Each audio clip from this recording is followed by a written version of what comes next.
Alors, on me disait aujourd'hui que, par exemple, pour résoudre un hallux valgus, on pouvait marcher pieds nus.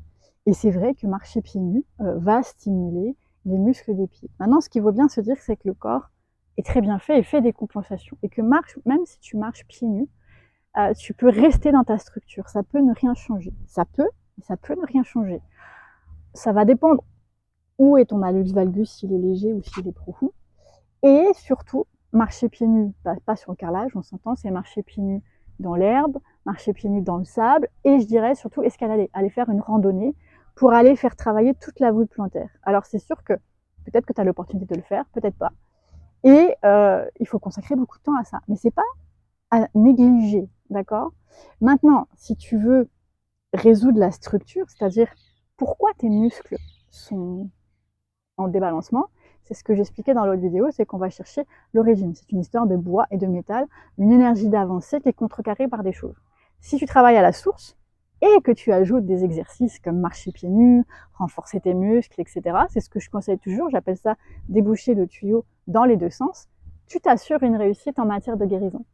Maintenant, juste marcher, comme je l'ai expliqué, il faudrait du sable, escalader et de manière régulière, et ça va encore une fois dépendre, est-ce que c'est suffisant ou pas. Alors j'ai un exercice pour toi qui peut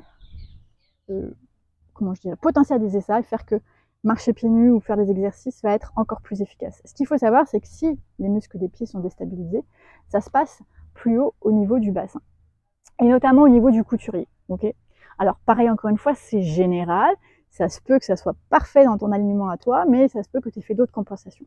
Le couturier, il s'insère au niveau de la hanche et va s'installer, j'insiste, s'insérer ici au niveau du genou à l'intérieur, d'accord? Donc il a un mouvement d'amener ton genou vers ta cuisse, mais en faisant une petite rotation interne, d'accord? Mais ça, c'est en chaîne ouverte. En général, le corps travaille en chaîne fermée, c'est ça qui est important.